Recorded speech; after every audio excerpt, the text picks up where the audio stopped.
How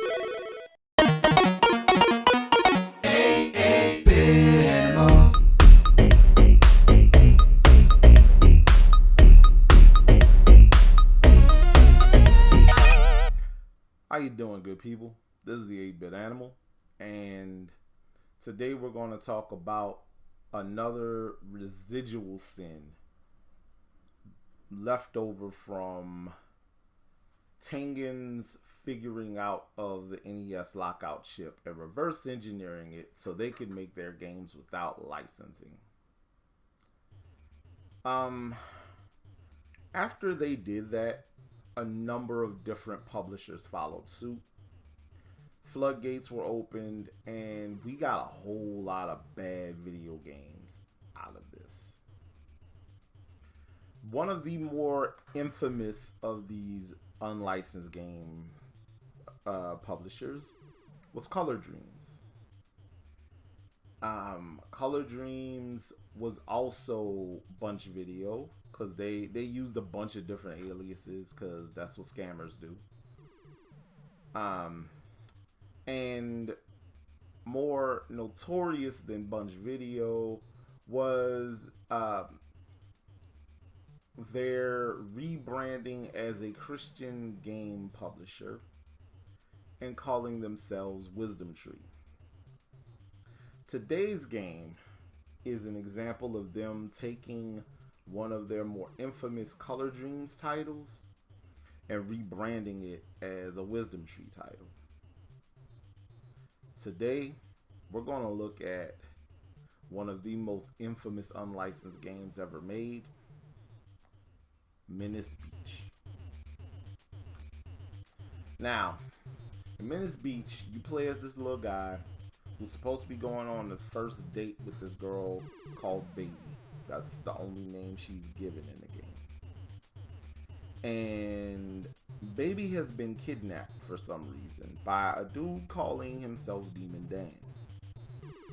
Demon Dan has chained Baby to a wall, and Baby, in one of the more crudely animated cutscenes in gaming history, is yelling at you to rescue her. That's when the game starts. The entirety of the game, your character's on a skateboard, and he has to fight his way to Demon Dan's his hideout. It's about 12 levels or so. Not too long. You could beat the game in about 20-30 minutes if you're good, but the problem with being good at this game is that you're also fighting the controls. This game is terribly made in every sense of the word. The music is horrible. The sound effects sound like they're from the Atari 2600. They throw this little wrinkle in there that got, I guess, to get attention by having Baby's clothes.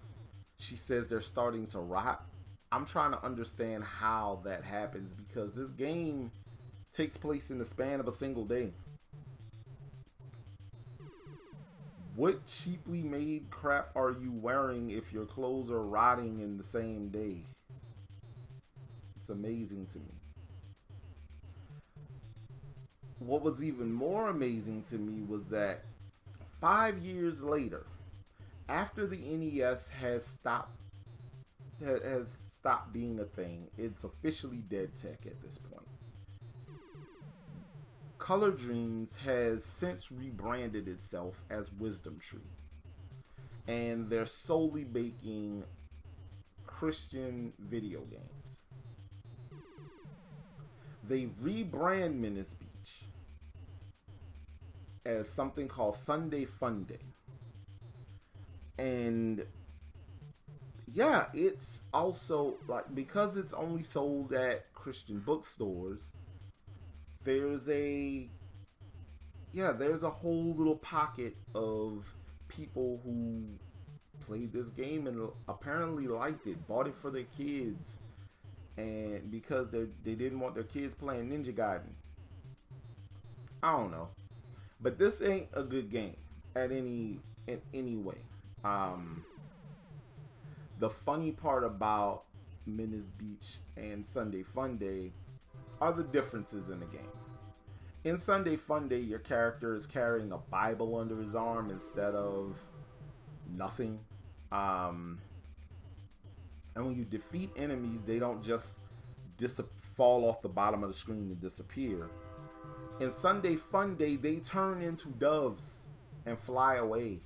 So you essentially kill them on your way to Sunday school.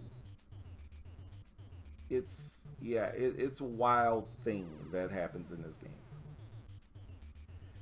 Now, if you decide you want either Sunday Funday or Menace Beach, be prepared to pay, because as it's an unlicensed oddity and it's a pretty hard to come by game, Menace Beach goes for about $230. There are probably more copies of Sunday Funday out in the wild, and it still goes for well over $200. That train is the train of regret that will come your way if you spend that much money on this video game. Don't do it to yourself. It's not worth it. Buy a better video game. And there are a lot better video games out there. This has been the 8-Bit Animal. And I'll catch you beautiful people tomorrow.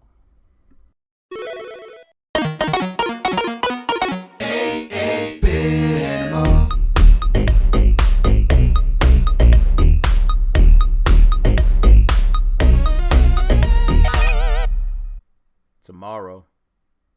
It's a game solely centered around an iconic monster truck. This can't go wrong, can it?